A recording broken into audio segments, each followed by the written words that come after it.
Bismillah, Assalamualaikum warahmatullahi wabarakatuh. Innal hamdalillah nahmaduhu wa nasta'inuhu wa nastaghfiruh wa na'udzu billahi min shururi anfusina wa min sayyiati a'malina. Man yahdihillahu fala mudilla lahu wa man yudlil fala hadiya lahu.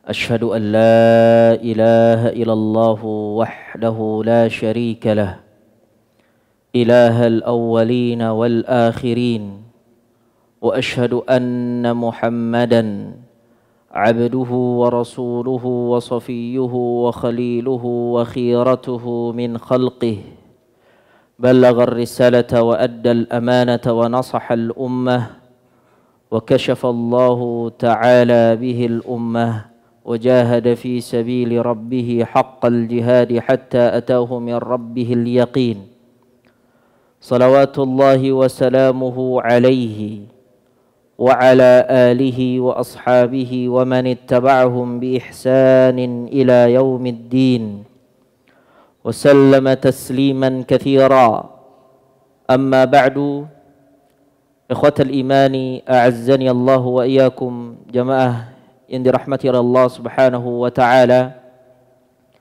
Alhamdulillah, kita panjatkan puja dan puji syukur kita kepada Allah Tabaraka wa taala atas segala nikmat yang Allah Azza wa Jalla limpahkan kepada kita semua. Hingga detik ini Allah Tabaraka wa taala kembali mempertemukan kita dalam majlis ilmu, yang dengan majlis ini kita berharap dan meminta kepada Allah Azza wa Jalla kita dijadikan di antara orang-orang yang Allah Azza wa Jalla mudahkan langkahnya masuk ke dalam surganya. Salawat serta salam semoga selalu tercurahkan dan terimpahkan kepada junjungan besar Nabi kita Muhammad sallallahu alaihi wasallam, kepada para sahabat dan keluarga beliau ila yaumiddin. Jemaah sekalian dirahmati oleh Allah Tabaraka wa taala, berkaitan dengan padang mahsyar, sesungguhnya Nabi Muhammad sallallahu alaihi wasallam telah mengabarkan kepada kita dalam berbagai hadisnya yang diriwayatkan oleh para a'immah ahli hadis bahwasanya kejadian pengumpulan persidangan di padang mahsyar bagi setiap manusia adalah suatu kepastian.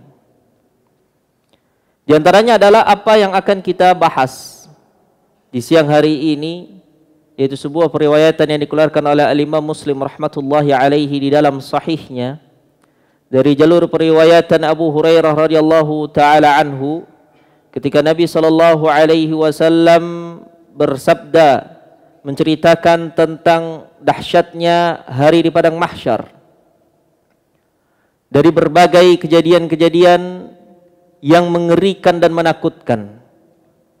Kata Nabi sallallahu alaihi wasallam, nanti di hari akhir Allah akan kumpulkan semua manusia dari awal sampai yang terakhir mati. Dari manusia yang pertama kali Allah Azza wa Jalla ciptakan sampai nanti manusia yang paling terakhir mati di atas muka bumi ini, akan Allah Azza wa Jalla kumpulkan mereka fi sa'idin wahidin, di satu dataran tanah. Ada kita di situ. Fayusmi'uhumud da'i wa yanfudhuhumul basar wa tadnu syamsu. Sehingga penyeru dapat memperdengarkan suaranya, ya, dikumpulkan, ya. Kemudian saking dekatnya antara satu dengan yang lain, ketika ada sang penyeru menyerukan suaranya, maka akan terdengar oleh seluruhnya.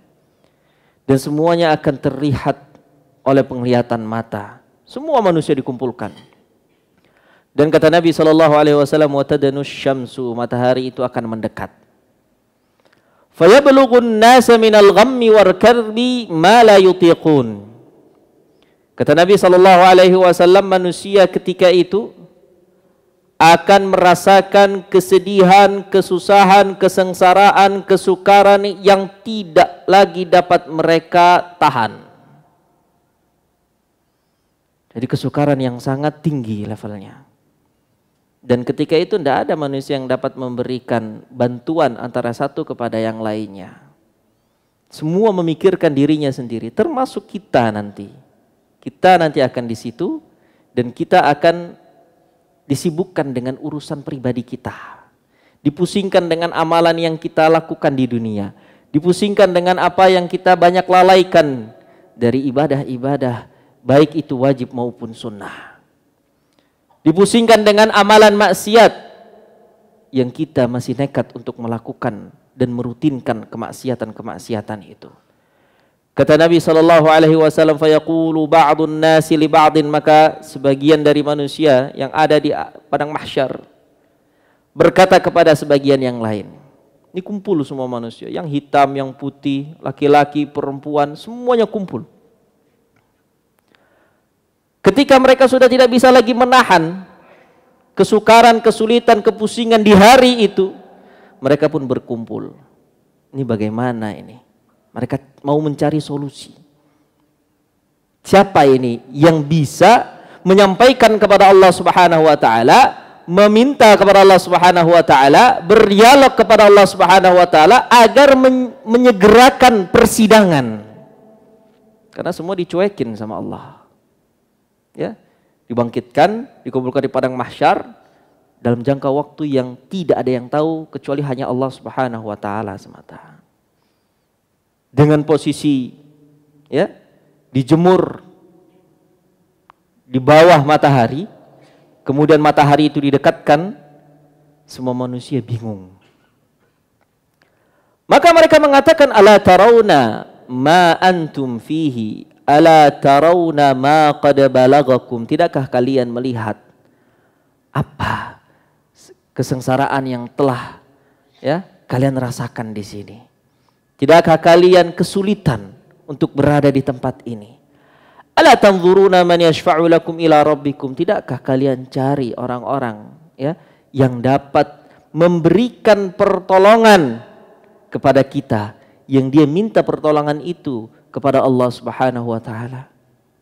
Ada enggak di antara manusia yang sekian banyak ini yang bisa memintakan pertolongan kepada Allah agar Allah Azza wa Jalla meringankan beban kita di hari ini? Fayaqulu ba'dun nasi li ba'din, maka sebagiannya pun menjawab, itu Adam, datanglah kalian kepada Adam. Fayatuna Adam, dan mereka mendatangi Adam. Fayaquluna ya Adam, anta abul bashar, wahai Adam, sesungguhnya engkau adalah bapaknya manusia. Khalaqakallahu biyadihi wa nafakha fika min ruhihi wa amara al-malaikata fasajadu laka. Sesungguhnya Allah Subhanahu wa taala, wahai Adam, telah menciptakan dirimu dengan tangannya. Allah Subhanahu wa taala telah meniupkan ruhnya kepadamu. Allah Subhanahu wa taala telah memerintahkan para malaikat untuk sujud kepadamu. Lihat bagaimana manusia ketika itu dengan fitrah mereka mencari jalan tercepat di mana masalah itu bisa terselesaikan. Mereka cari nih, dari sekian manusia yang banyaknya, siapa sih yang paling dekat dengan Allah? Siapa sih yang kalau misalnya minta pasti akan dikabulkan oleh Allah Subhanahu wa taala? Sehingga usulan yang pertama kali disampaikan itu adalah Nabi Adam. Pergilah kalian kepada Nabi Adam, sampaikan keutamaan yang telah Allah berikan kepada Nabi Adam. Mereka datang kepada Nabi Adam, mereka sebutkan itu terlebih dahulu. Wahai Nabi Adam, kau adalah orang yang pertama kali Allah ciptakan langsung dengan tangannya. Allah perintahkan malaikat sujud kepadamu. Kenapa ini disebutkan? Untuk menunjukkan bahwasanya wahai Nabi Adam, kau adalah orang yang dekat dengan Allah. Kami minta tolong kepadamu, sampaikan kepada Allah Subhanahu wa taala agar meringankan penderitaan kita hari ini. Ya. Ala tara ma nahnu fihi, ala tara ila ma qad balagana. Tidakkah engkau melihat wahai Adam apa yang menjadi kesengsaraan kita di hari ini? Fayaqulu Adam, lihat perkataan Nabi Adam alaihissalam, manusia yang pertama kali diciptakan oleh Allah, Allah perintahkan malaikat untuk sujud langsung kepada Nabi Adam, ya, sedekat itu. Tapi apa yang dikatakan oleh Adam? Inna rabbi ghadibal yawma ghadaban lam yaghdab mithlahu qattun wa lam yaghdab qablahu mithlah. Sesungguhnya Rabbku pada hari ini telah murka dengan kemurkaan amarah yang tidak pernah Allah murka semurka ini. Jadi puncak kemurkaan Allah itu adalah di padang mahsyar. Ini dalilnya. Sebelum ini Allah tidak pernah murka seperti murkanya Allah di hari ini, dan tidak akan Allah murka setelah hari ini semisal murkanya Allah di hari ini. Jadi puncak kemurkaan Allah adalah di padang mahsyar. Dia nggak berani karena Rabbnya itu sedang marah. Wa innahu nahani 'ani syajarati fa'asaituhu. Lalu kemudian dia menyebutkan illah, sebab, penyebab kenapa dia tidak berani untuk memintakan pertolongan kepada Allah untuk manusia semuanya. Dia mengatakan sesungguhnya aku telah mendekati pohon yang Allah sendiri melarangku untuk mendekati pohon tersebut. Nafsi, nafsi, diriku, diriku. Idhabu ila ghairi. Pergilah kalian ke selain diriku. Idhabu ila Nuh. Pergilah kalian ke Nuh. Ini teman-teman sekalian, ini semua akan kita rasakan. Ya, dilempar sana, lempar sini. Kita pergi ke Nabi Adam, dilempar ke Nabi Nuh. Apa kata Nabi Nuh? Fayatuna Nuhan, mereka datang kepada Nabi Nuh. Fayaqulun, ya Nuh, wahai Nuh. Anta awwalur rusuli ilal ard. Engkau adalah utusan Allah yang pertama kali di atas muka bumi. Jadi Rasul yang pertama kali dari sekian banyak Rasul adalah Nabi Nuh alaihi salam. Nah ini berarti dekat ini dengan Allah azza wa jalla. Bisa kita mintakan syafaat. Wasammakallahu abadan syakura. Allah sendiri yang menamakan dirimu wahai Nabi Nuh dengan abdan syakura. Hamba yang pandai bersyukur. Isfa'lana ila rabbik. Mintalah pertolongan kepada Allah subhanahu wa ta'ala untuk kami wahai Nuh. Ala tara ma nahnu fihi. Tidakkah engkau melihat apa yang kita rasakan dari kesulitan-kesulitan pada hari ini? Ala tara ma qad balagana. Fayaqulu lahu, maka dia pun Nuh mengatakan hal yang sama. Inna rabbi qad ghadiba al-yawma ghadaban lam yaghdab qablahu mithlahu wa lan yaghdab ba'dahu mithlahu. Sesungguhnya hari ini Rabbku sedang marah dengan amarah yang tidak pernah Allah marah dengan semisal amarah itu, dan tidak akan pernah lagi Allah marah dengan amarah semisal itu. Wa innahu qad kanat li da'watun da'awtu biha ala qaumi. Dulu ketika hidup di dunia, aku memiliki satu doa.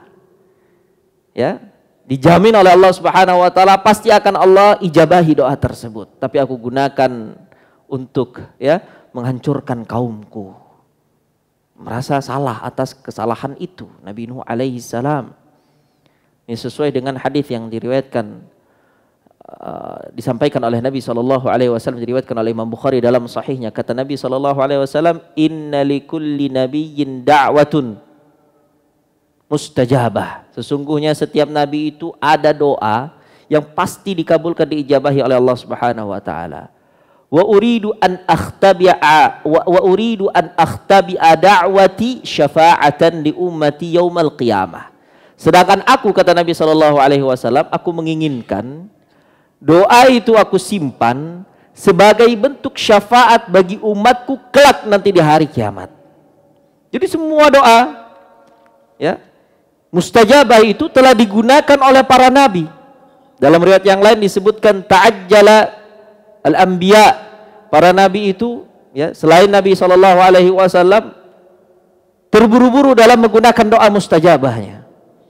Sisa Nabi SAW yang belum meminta permintaan kepada Allah Subhanahu wa taala dengan doa mustajab tersebut, yang Nabi memang simpan untuk kita umatnya. Dia mengatakan, ya, nafsi, nafsi, Nabi Nuh. Diriku, diriku. Lihat bagaimana selevel Nabi saja, dengan berbagai keutamaannya, dengan berbagai fadilahnya, dia mengatakan nafsi, nafsi. Ini bagaimana kita nanti? Idhabu ila Ibrahim, pergilah kalian ke Ibrahim, fayatuna Ibrahim, mereka datang ke Ibrahim, fayaquluna anta nabiyullah. Mereka mengatakan, wahai Ibrahim, engkaulah nabinya Allah, wa khaliluhu min ahlil ard, engkaulah kekasihnya Allah dari penduduk bumi. Ishfa'alana ila rabbik, mintalah syafaat untuk kami kepada Rabbmu. Ala tara ila ma nahnu fihi, tidakkah engkau melihat bagaimana penderitaan kami hari ini? Apa yang dikatakan oleh Nabi Ibrahim? Inna rabbi qad ghadiba al-yawma ghadaban, sama, sesungguhnya Rabbku pada hari ini sedang murka dengan kemurkaan yang tidak pernah Allah murka dengan kemurkaan itu, dan tidak akan Allah murka dengan kemurkaan yang semisalnya. Wa dzakara kadzabatihi, lalu kemudian Ibrahim menyebutkan beberapa perkataan dosanya ketika dia berbohong.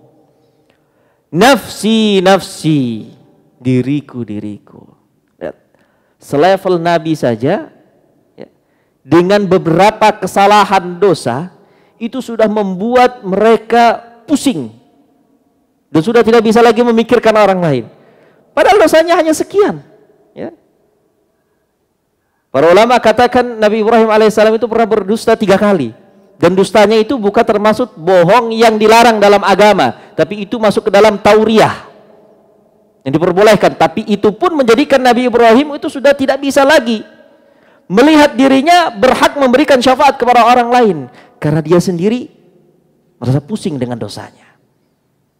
Nabi Adam alaihissalam, satu kesalahan, satu dosa, itu sudah menjadikan Nabi Adam merasa tidak mampu untuk memberikan syafaat kepada orang lain. Bagaimana dengan kita? Mungkin puluhan dosa, mungkin ratusan, mungkin ribuan, mungkin jutaan, mungkin miliaran dosa yang telah kita lakukan. Sehingga memang ketika hari itu, sebagaimana yang disabdakan oleh Nabi SAW, tidak ada yang berani angkat suara. Diam semuanya, semua manusia. Dari yang pertama kali sampai yang terakhir, dari berbagai golongan, suku, kaum, semua dikumpulkan, semua terdiam. Yang ngomong cuma para nabi dan para rasul. Itu pun hanya mengatakan Allahumma sallim sallim, Allahumma sallim sallim, Allahumma sallim sallim, ya Allah selamatkanlah, ya Allah selamatkanlah, ya Allah selamatkanlah. Itu saja percakapan di hari itu. Semua manusia terdiam.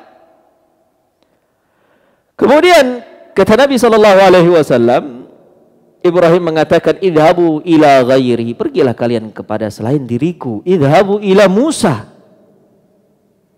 pergilah kalian kepada Musa. Fayatuna Musa, mereka datang kepada Musa. Fayaquluna ya Musa, mereka mengatakan, wahai Musa, anta Rasulullah, wahai Musa, engkau adalah utusan Allah. Wa faddalaka Allahu bi risalatihi wa bi taklimihi 'alan nas, sesungguhnya Allah telah memuliakanmu dengan risalah yang Allah berikan kepada dirimu, dan Allah telah mengutamakan dirimu dibandingkan manusia yang lain dengan apa? Allah berkomunikasi langsung denganmu. Wa kallamallahu Musa taklima, Allah langsung berkomunikasi dengan Musa secara langsung. Ini adalah keutamaan yang Allah berikan kepada Nabi Musa. Dan orang-orang ketika itu melihat, wah, berarti Musa ini dekat dengan Allah. Bisa kita mintai ya pertolongan agar dia minta syafaat kepada Allah untuk kita. Fayaquluna ya Musa, ya, ishfa'lana ila rabbik, mintalah syafaat untuk kami dari Rabbmu. Ala tara ila ma nahnu fihi, ala tara ma qad balagana, tidakkah engkau melihat bagaimana penderitaan kami hari ini wahai Musa? Kemudian Musa berkata, inna rabbi qad ghadibal yawma ghadaban lam yaghdab qablahu mithlahu wa lan yaghdab ba'dahu mithlahu, sesungguhnya Allah Azza wa Jalla, Rabbku, hari ini sedang berada di puncak amarahnya. Tidak pernah Allah semarah ini dan tidak akan pula Allah semarah ini nanti. Wa inni qataltu nafsan lam umar biqatliha, Sesungguhnya aku telah membunuh satu jiwa yang aku tidak diperintahkan untuk membunuhnya. Lihat, satu dosa saja sudah menjadikan Nabi Musa alaihissalam merasa tidak mampu untuk memintakan syafaat kepada Allah Subhanahu wa taala. Enggak berani ngomong sama Allah, itu enggak berani. Minta sama Allah enggak berani. Barat kita itu, ya. Ada orang yang sudah baik minta ampun dengan kita. Dia berikan apapun yang kita minta. Dari sekian banyak kebaikannya, suatu saat kita buat dia kecewa. Maka di sini akan ada perasaan tidak enak. Jadi itulah yang dirasakan oleh para nabi dan para rasul. Mereka melakukan kesalahan, ya di mana mereka tidak enak. Kalau seandainya mereka minta kepada Allah Subhanahu wa taala suatu hal lagi. Karena mereka pikirkan dirinya sendiri, nafsi, nafsi, diriku, diriku. Idhabu ila Isa, pergilah kalian kepada Isa. Fayatuna Isa, mereka datang kepada Isa, fayaqulun, ya Isa, wahai Isa, anta Rasulullah, engkau adalah Rasulnya Allah. Wa kallamtan nasa fil mahdi, Allah telah mampukan engkau berbicara ketika engkau bayi, wahai Isa. Ini keutamaan luar biasa ini, bayi sudah bisa bicara. Wa kalimatun minhu alqaha ila Maryam wa ruhum minh, dan engkau adalah ruh yang Allah Subhanahu wa taala tiupkan kepada Maryam. Fashfa'lana ila rabbik, maka mintalah syafaat untuk kami semua di sini dari Rabbmu. Ala tara ma nahnu fihi, ala tara ma qad balagana, tidakkah engkau melihat penderitaan kami wahai Isa? Fayaquluna lahum Isa, maka Isa berkata, inna rabbi, sama tadi ya, sesungguhnya Rabbku hari ini sedang marah dengan amarah yang tidak pernah Allah marah dengan amarah semisal ini, dan tidak akan nanti Allah marah dengan amarah semisal ini. Walam yadhkur lahu dzanban. Dalam riwayat ini disebutkan Nabi Isa alaihissalam tidak menyebutkan kepada mereka dosa yang dilakukan oleh Nabi Isa. Nafsi, nafsi, diriku, diriku. Lihat bagaimana orang-orang ketika itu mencari, ya, solusi dari permasalahan yang mereka dapatkan. Sehingga kemanapun mereka dilempar, mereka pasti akan mendatangi dan mengiyakan. Dilempar lagi oleh Nabi Isa alaihissalam. Dilempar lagi oleh Nabi Isa. Nabi Isa mengatakan, idhabu ila Muhammad, pergilah kalian kepada Muhammad. Kata Nabi Muhammad, fayatuni, mereka pun mendatangiku. Fayaqulun, dan mereka mengatakan, ya Muhammad, anta Rasulullah, wahai Muhammad, sesungguhnya engkau adalah utusannya Allah, wa khatamul anbiya, dan engkau adalah penutup para nabi dan rasul. Wa ghafarallahu laka ma taqaddama min dzambika wa ma ta'akhkhar, Allah telah hapuskan dosamu yang lalu dan yang akan datang. Ishfa'lana ila rabbik, mintalah syafaat untuk kami dari Rabbmu. Ala tara ma nahnu fihi, ala tara ma qad balagana, tidakkah engkau melihat penderitaan kami wahai Muhammad? Lalu kata Nabi sallallahu alaihi wasallam, ana laha, syafaat itu adalah milikku. Fa antaliqu faati tahta al-'arsy, maka aku pun pergi. Lalu aku mendatangi arsy-Nya Allah Subhanahu wa taala. Fa aqa'u sajidan li rabbi, dan aku pun tersungkur sujud kepada Allah. Tsumma yaftahu Allahu 'alayya wa yulhimuni min mahamidihi wa husni tsana'i 'alaihi syai'an lam yaftahu li ahadin qabli. Lalu kemudian Allah Subhanahu wa taala mengilhamkan, mewahyukan kepadaku pujian-pujian untuk zatnya yang sebelumnya Allah belum pernah turunkan pujian-pujian itu kepada siapapun dari makhluknya. Pujian-pujian yang baru ketika itu dilantunkan oleh Nabi sallallahu alaihi wasallam. Tsumma yuqalu ya Muhammad, lalu dikatakan wahai Muhammad, itu tetap masih dalam keadaan sujud. Nabi Muhammad sujud meminta kepada Allah Subhanahu wa taala syafaat bagi seluruh umat, bukan hanya umatnya. Maka ini dinamakan dengan asy-syafa'atul 'uzma. Syafaat yang agung, syafaat yang besar.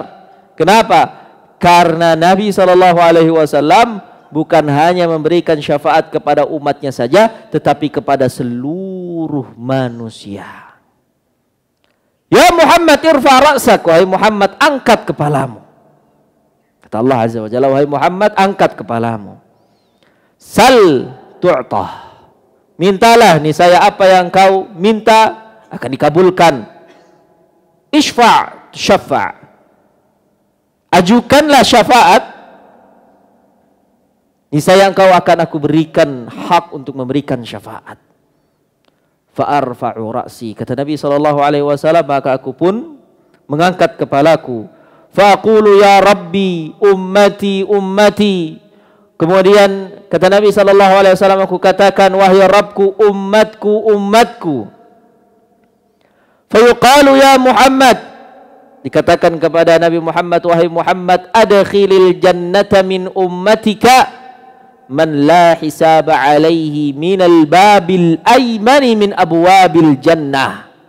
Wahai Muhammad, masukkanlah ke surga dari umatmu orang-orang yang tidak mendapatkan hisab. Jadi dosanya itu tidak dihisab oleh Allah Subhanahu wa taala. Masukkanlah mereka dari pintu kanan surga.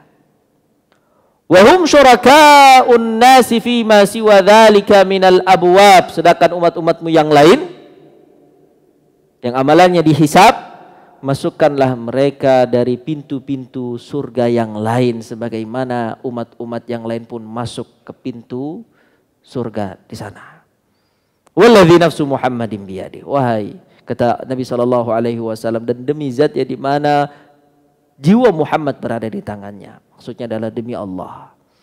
Innama bainal misra'aini min masari'i al-jannati lakama baina Makkah wa Hajar atau kama baina Makkah wa Busra. Kata Nabi SAW, demi Allah, jarak dua pintu antara pintu-pintu surga itu seluas jarak antara Mekah dengan Hajar. Dan dalam riwayat yang lain disebutkan antara jarak Mekah ke Busra. Baik, ikhwati fillahi azzani Allahu wa iyyakum. Tentu apa yang menjadi pembahasan oleh Nabi SAW dalam hadis ini menggambarkan kepada kita baru episode pertama.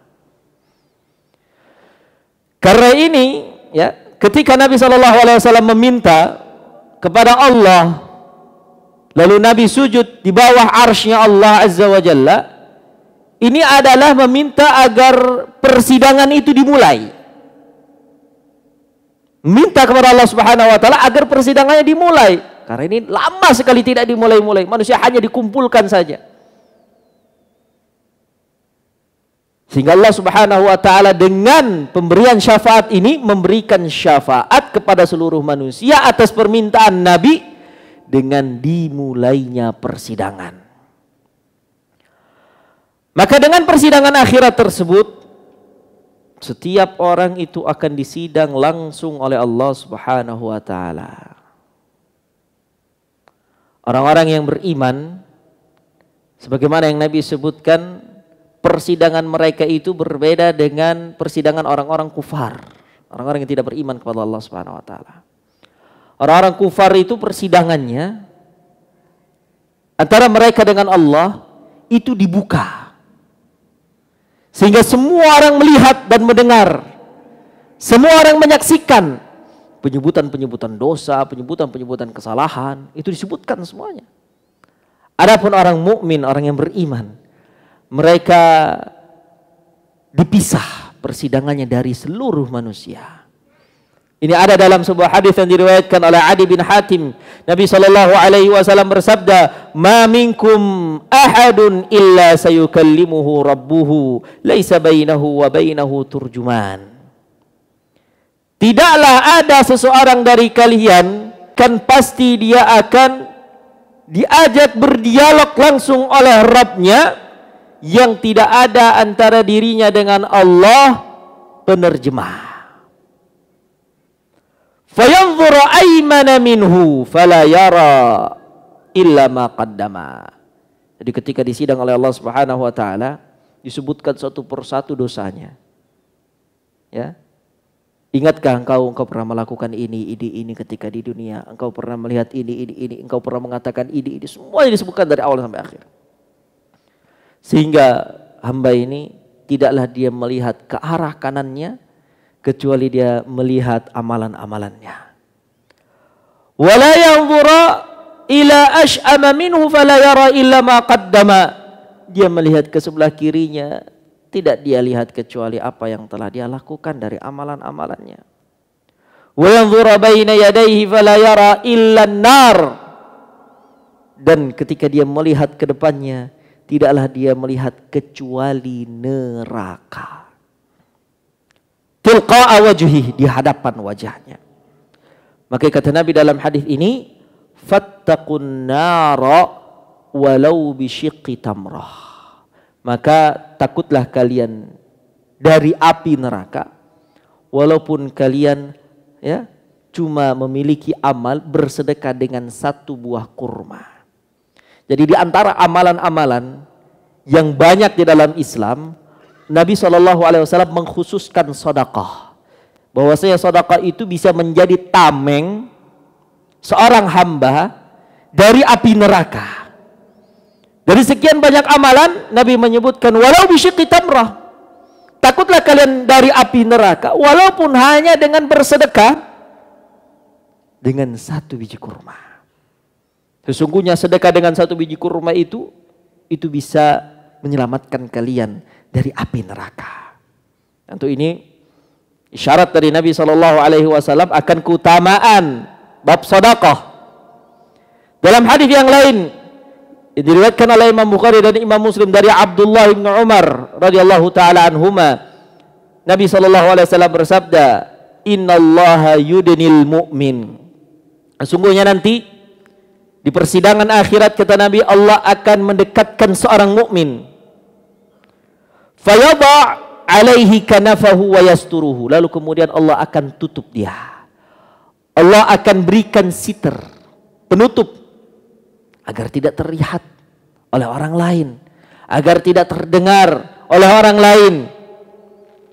Makanya di sini adalah salah satu sifat Allah Subhanahu wa taala, dan nama Allah Azza wa Jalla adalah As-Sittir, zat yang maha menutupi. Allah Subhanahu wa taala menutupi kesalahan-kesalahan para hambanya. Allah Azza wa Jalla menutupi aib dosa hamba-hambanya. Di sini Allah Subhanahu wa taala tidak mau orang lain itu tahu apa saja kesalahan si mukmin ini. Akhirnya Allah tutup itu pembicaraan. Dan ini mengingatkan kita kepada hadis Nabi sallallahu alaihi wasallam ketika Nabi menyebutkan tentang dosa orang-orang yang melakukan mujaharah. Kata Nabi sallallahu alaihi wasallam, "Kullu ummati mu'afa." Semua umatku, kata Nabi sallallahu alaihi wasallam, akan diampuni oleh Allah Subhanahu wa taala. Semua umatku akan selamat. Illal mujahirin.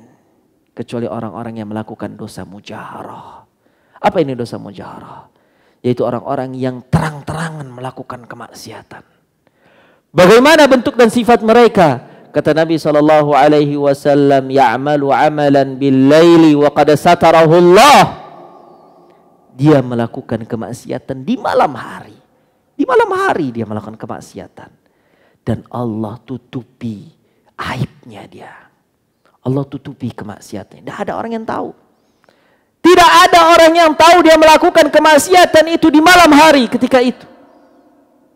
Tidak istrinya, tidak anaknya, tidak tetangganya, tidak rekannya, tidak temannya, tidak sahabatnya. Tidak ada yang tahu, hanya dia sendiri yang tahu dia melakukan kemaksiatan itu. Allah tutup aibnya.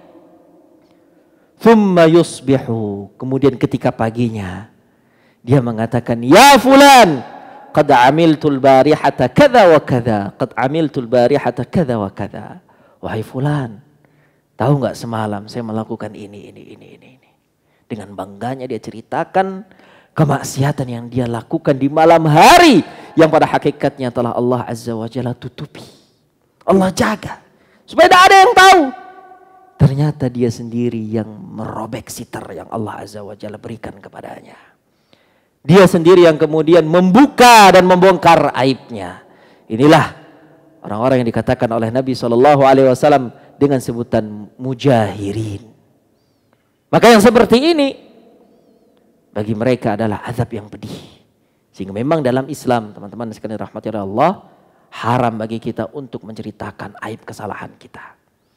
Jangankan orang lain, ya, menceritakan keburukan orang lain itu kan kita sudah tahu, ini tidak boleh. Dan termasuk hal yang dilarang adalah menceritakan keburukan diri sendiri. Jadi kalau ada orang yang ingin bertanya, ya, atau berdiskusi dengan para ahli ilmu, hendaknya dia merubah sighah pertanyaannya. Jangan dia mengatakan, Ustadz, dulu saya melakukan ini. Nah, ya, dia katakan ada orang lain, gitu ya, ada orang. Dia melakukan perbuatan dosa seperti ini. Bagaimana cara bertaubatnya? Di antara hikmah dikatakan oleh para ulama, adab dalam bertanya. Dia tidak mengatakan bahwa saya dulu Ustaz, saya pernah melakukan perbuatan zina Ustaz. Lalu seperti ini, kejadian gini, bagaimana solusinya? Jangan. Karena ini termasuk dalam mujaharah. Allah Subhanahu wa taala menutupi seorang mukmin dalam persidangan akhirat. Allah katakan ata'rifu dzanba kadza, ata'rifu dzanba kadza. Kamu kenal enggak dengan dosa ini? Kamu ingat enggak kamu pernah melakukan ini? Ya. Semua dosa disebutkan. Hatta idza qarrarahu bidzunubihi. Setiap dikatakan na'am. Iya. Kamu ingat kamu pernah ini? Ya. Kamu ingat kamu pernah ini? Ya. Kamu ingat kamu pernah melakukan ini? Ya. Semua disebutkan dan semua dia takrir, dia ikrarkan semuanya. Apa kata Nabi SAW? Wa ra'a fi nafsihi annahu halaka. Orang ini ketika disebutkan satu persatu dosanya, dia sudah yakin, seyakin-yakinnya dirinya hancur. Tidak ada lagi, ya, kebaikannya. Semua yang disebutkan oleh Allah Subhanahu wa taala adalah keburukannya, dosanya, kemaksiatannya, kezalimannya, kesalahannya, aibnya. Tidak ada itu disebutkan kebaikannya. Sampai benar-benar dia sampaikan seluruh kesalahan dan dia yakin setelah ini dia pasti akan masuk neraka. Lalu kemudian kata Nabi SAW, Allah berfirman kepadanya, qala satartuha 'alaika fid dunya wa ana aghfiru lakal yaum. Sesungguhnya ketika di dunia aku telah menutupi dosa-dosamu, aib-aibmu. Maka sebagaimana di dunia aku menutupi dosa-dosa dan kesalahanmu, pada hari ini aku ampuni seluruh dosa-dosamu. Allahu Akbar. Lihat bagaimana jamaah ini. Sayangnya Allah Azza wa Jalla kepada kita. Dan di antara yang disebutkan oleh para ulama, bahwasanya di antara alamah, qarinah, tanda Allah Subhanahu wa taala akan mengampuni dosa-dosa kita adalah Allah tutup dosa itu dan Allah jaga. Allah jaga dosa-dosa itu. Ya, bukan kemudian dosa yang akhirnya semua orang jadi tahu. Suatu aib kesalahannya kemudian tersebar kemana-mana. Apalagi kalau dia yang menyebarnya. Maka di situ, ya, kemudian Nabi melanjutkan wa ammal kafiru wal munafiqun. Adapun orang kafir dan munafik nanti di padang mahsyar. Fayaqulul ashhad, maka orang-orang yang bersaksi akan berkata, haula'il ladzina kadzabu ala rabbihim ala la'natullahi 'alal zalimin. Sesungguhnya mereka itu adalah orang-orang yang mendustakan Allah. Dan sesungguhnya laknat Allah itu berlaku bagi orang-orang yang zalim. Persidangannya dibuka. Persidangannya dipersaksikan oleh orang-orang. Sehingga mereka pun ikut menyalahkan dan memberatkan poin-poin yang diberatkan kepada orang-orang munafikin dan kufar. Kemudian jemaah sekalian dirahmati oleh Allah Subhanahu wa taala, ketika Nabi sallallahu alaihi wasallam dalam hadis riwayat yang lain menyebutkan kepada kita akan persidangan di hari akhir setelah semuanya selesai, ya, disidang oleh Allah Subhanahu wa taala, Nabi menyebutkan, "Tsumma yudrabul jisru ala jahannam." Lalu kemudian dibentangkanlah di punggung neraka jahanam, di atas neraka jahanam, sirat, jisr, jembatan. Wa tahillu syafa'ah. Dan ketika itu mulailah diperbolehkannya syafaat. Wa yaqulun, mereka mengatakan, Allahumma sallim sallim. Ini tadi perkataan yang hanya diucapkan oleh para nabi dan rasul. Yang lain terdiam, tidak ada yang berani ngomong ketika itu. Qila ya Rasulullah, wa mal jisr. Jadi dikatakan kepadanya, wahai Rasulullah sallallahu alaihi wasallam, apa itu jisr? Apa itu jembatan? Ya. Kata Nabi sallallahu alaihi wasallam, jembatan itu adalah dahdun mazillah, tempat yang sangat licin lagi sangat menggelincirkan. Sangat licin sekali.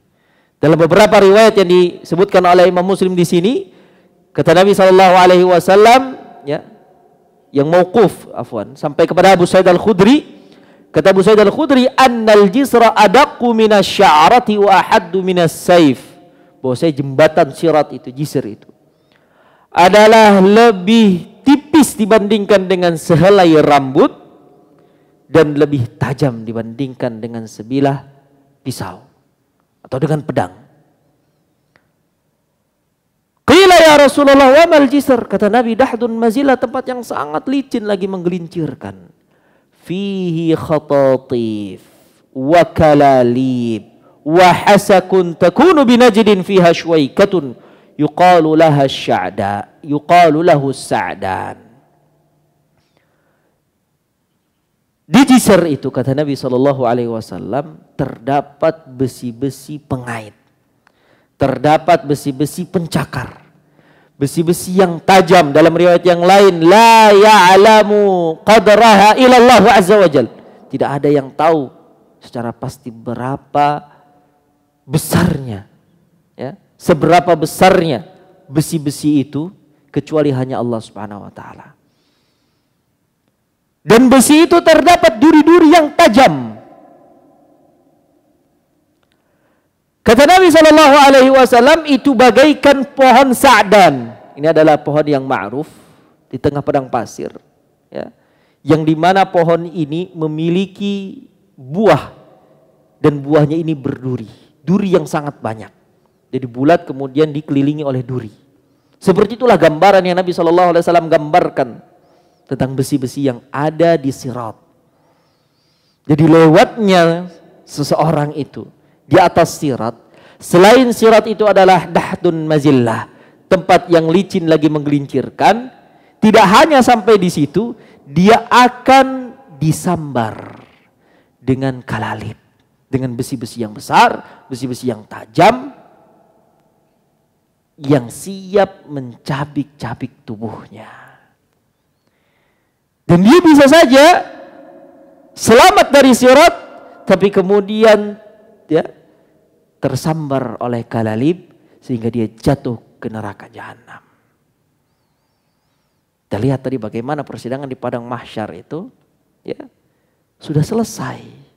Semua orang sudah diberikan, ya, yang ini mendapatkan kitab catatan kebaikan dari sebelah kanan, yang ini mendapatkan dari sebelah kiri. Semua orang tahu tempat kembali terakhirnya. Semua orang sudah tahu. Di mana itu? Di padang mahsyar. Tapi kengerian sirat itu masih berlangsung walaupun mereka sudah tahu tempat kembali mereka kemana. Jadi memang satu-satunya tempat, satu-satunya jalan untuk masuk ke dalam surga hanyalah melewati jembatan sirat. Walaupun mereka sudah tahu bahwasanya mereka adalah ashabul hasanah, orang-orang yang melakukan kebaikan dan mereka masuk surga, tetap saja ketika melewati sirat mereka mendapati kesulitan. Mereka pusing, mereka galau. Karena semua itu keputusannya kembali kepada Allah Subhanahu wa taala. Allah lah yang menentukan apakah orang ini ketika dia mendapatkan kitabnya dari sebelah kanan, ashabul maimanah itu ya. Ashabul yamin. Itu dia langsung masuk ke dalam surga tanpa hisab atau tanpa adab. Ataukah opsi yang kedua, dia terjatuh di sirat, dicuci terlebih dahulu dosanya di neraka, lalu kemudian dia mendapatkan syafaat, dikeluarkan dan dimasukkan ke surga. Gak ada yang tahu itu. Semua hanya tahu tempat akhirnya. Bagaimana prosesnya untuk sampai ke tempat akhir, tidak ada yang tahu. Sehingga semua orang pusing, semua orang galau dengan amalannya. Gak ada yang berbicara ketika melewati sirat ini siapapun, kecuali hanya para rasul dengan mengatakan Allahumma sallim sallim, Allahumma sallim sallim, ya Allah selamatkanlah, selamatkanlah. Dan yang menjadi kendaraan orang-orang yang beriman ketika itu hanyalah amalan-amalan mereka. Ya.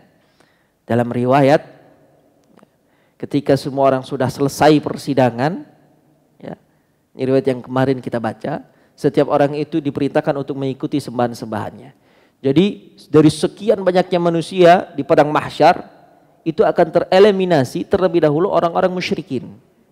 Orang musyrikin itu tereliminasi terlebih dahulu. Ya, mereka masuk ke dalam neraka terlebih dahulu. Yatasaqatuna finnar. Mereka terjatuh ke dalam neraka jahanam terlebih dahulu dibandingkan yang lain. Baru kemudian gubbaru ahlil kitab. Sebagian ahlil kitab. Ahlil kitab ini yang sebagaimana yang kita baca di periwayatan yang lalu, mereka dikhayalkan oleh Allah Subhanahu wa taala di hadapan mereka itu ada tempat air. Karena mereka kehausan. Lalu ketika mereka datang di tempat itu, bagaikan fata morgana, mereka jatuh. Yatasaqatuna finnar, mereka juga jatuh ke dalam neraka jahanam. Dan tersisa di padang mahsyar hanya orang mukmin dan orang munafik. Orang munafik ketika melewati sirat, jadi yang melewati sirat ini tidak ada lagi orang kafir. Orang kafir yang tidak beriman kepada Allah Subhanahu wa taala tidak melewati sirat. Yang melewati sirat itu hanyalah orang yang zahirnya Islam ketika di dunia. Zahirnya mukmin. Berarti ini ada dua opsi, mukmin yang hakiki sama orang munafik. Nah di sini Nabi SAW menggambarkan tentang dahsyatnya sirat dengan mengatakan fayamurrul mu'minuna katarfil aini wa kal barqi wa karrihi wa kattayri wa kaajawidil khayli warrikabi. Kata Nabi SAW, orang-orang beriman melewati sirat itu bertingkat-tingkat kecepatannya. Ya. Ada yang secepat kedipan mata. Dari ujung sampai ujung satu kedipan mata. Ada yang kemudian bagaikan cepatnya kilat. Ada yang kemudian secepat angin. Ada yang kemudian secepat kuda-kuda yang berlari. Ada yang secepat hewan-hewan tunggangan. Dalam riwayat yang lain, syaddir rijal, laki-laki yang berlari. Semuanya. Apa yang membedakan antara ini dengan itu? Amalan, teman-teman semua. Amalan. Amalan yang membedakan, yang ini sampai duluan, yang ini sampai surga tapi kemudian tercabik-cabik. Adapun yang ini kemudian terjatuh oleh kalalib tadi. Maka Nabi katakan fanajin musallamun wa makhdushun mursalun wa makdusun fi nari jahannam. Dari sekian banyaknya orang yang melewati sirat, ada orang-orang yang terselamatkan. Yang pertama, ada yang kemudian tertunda masuknya ke dalam jannah tidak secepat orang-orang yang masuk ke surga dari golongan yang pertama. Kenapa? Karena mereka tercabik-cabik tubuhnya. Oleh apa? Kalalib tadi. Ada yang kemudian makdusun, mereka terlempar ke neraka jahanam. Baik, sudah selesai. Ya, semua manusia sudah menempati tempatnya masing-masing. Yang masuk surga sudah masuk ke dalam surga. Yang masuk neraka sudah masuk ke dalam neraka. Nabi melanjutkan, hatta idza khalasal mu'minuna minan nar. Sampai kemudian ya, orang-orang yang beriman ini, golongan-golongan yang selamat ini, yang masuk ke dalam surga. Terlebih dahulu mereka terselamatkan dari api neraka. Fawalladzi nafsi biyadihi, kata Nabi SAW, demi Allah, ma minkum min ahadin bi ashadda munasyadatan lillahi fi istiqsa'il haqqi minal mu'minina lillahi yaumal qiyamah li ikhwanihimul ladzina finnar. Demi Allah, kata Nabi SAW, ketika penduduk surga sudah masuk ke dalam surga, tidak ada seorang dari kalian di dunia ini yang sangat menuntut haknya, lebih keras tuntutannya dibandingkan dengan penduduk surga yang mereka meminta kepada Allah Subhanahu wa taala, memelas kepada Allah Azza wa Jalla, merengek kepada Allah Subhanahu wa taala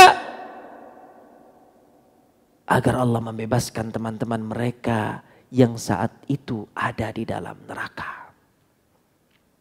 Jadi neraka itu ketika itu statusnya masih campur. Ada orang kufar, musyrikin, munafikin, ada orang beriman juga, al-usah, para ahli maksiat. Baik, orang-orang beriman, setelah tadi kita ceritakan bagaimana pusingnya mereka, galaunya mereka di padang mahsyar. Jadi ini satu kaidah teman-teman. Orang itu ketika dia mati,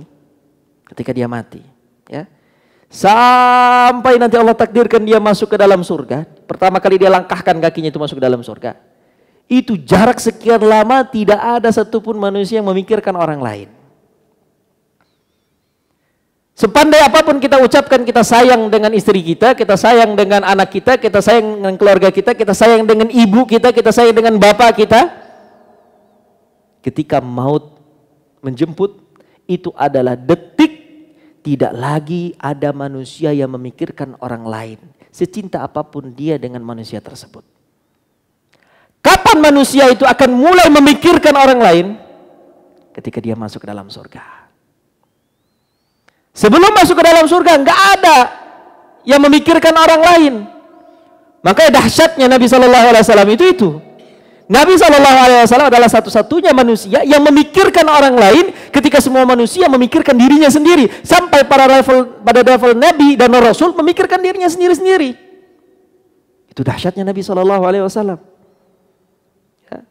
Sampai kemudian Nabi SAW menyampaikan kepada kita,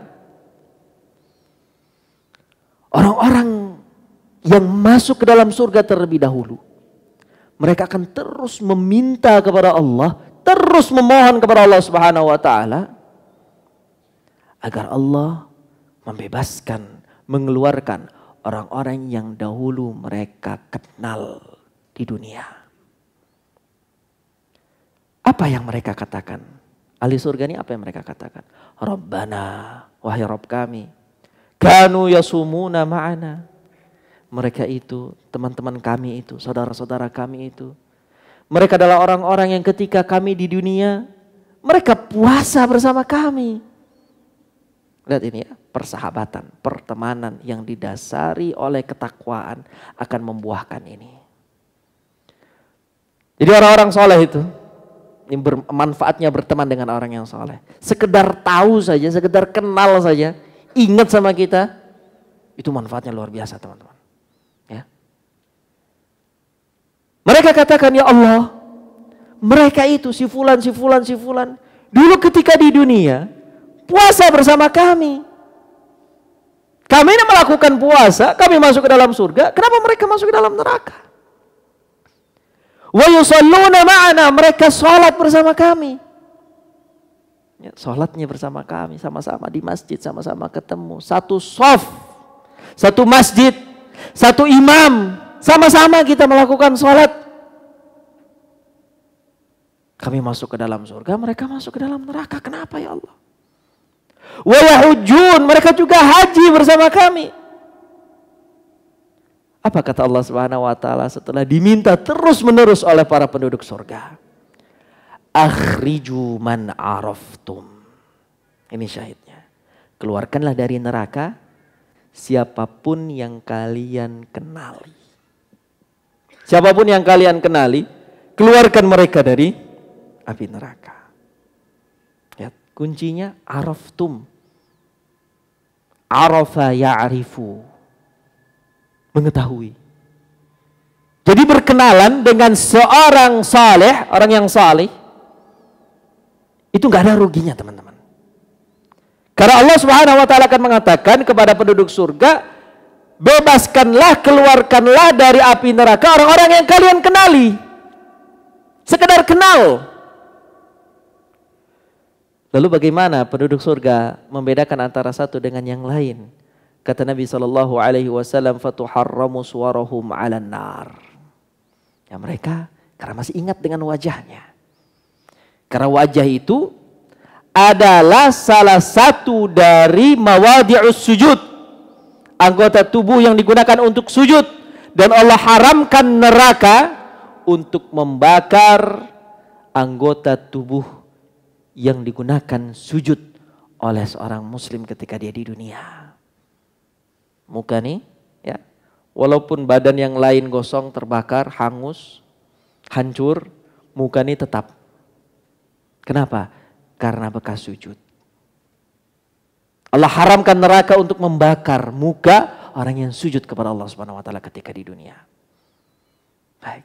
Dengan cara itulah akhirnya penduduk surga bisa mengenali, oh ini saya pernah ketemu dengan ini, ia pernah beribadah bersama saya, dia pernah sholat bersama saya. Bagaimana kondisi mereka? Kondisi mereka kata Nabi SAW, api neraka itu sudah menghanguskan, membakar setengah betis mereka. Ini dari bawah, itu dari bawah ke atas. Setengah betis mereka. Kemudian Nabi menyebutkan wa ila rukbataihi. Ada juga orang yang ketika kloter pertama ini diselamatkan, api neraka sudah membakar ya sampai kepada kedua lututnya. Apa maknanya? Maknanya adalah semakin cepat orang itu mendapatkan syafaat, maka akan semakin cepat dia terselamatkan dari api neraka. Sebaliknya, ketika dia terlambat mendapatkan syafaat, maka akan semakin banyak anggota tubuhnya yang terbakar dan gosong karena api neraka. Wal'iyadzubillah. Kita memohon kepada Allah Subhanahu wa taala semoga Allah Azza wa Jalla membebaskan kita dari api neraka dan masukkan kita ke golongan yang masuk ke dalam surga tanpa hisab dan tanpa adab. Baik, mungkin itu yang dapat kita bahas. Insyaallah di pertemuan yang akan datang kita akan lanjutkan kajian kita ini. Wassallallahu ala Muhammadin wa ala alihi wa sahbihi wasallam. Subhanakallahumma wa bihamdika asyhadu an la ilaha illa anta astaghfiruka wa atubu ilaik. Assalamualaikum warahmatullahi wabarakatuh.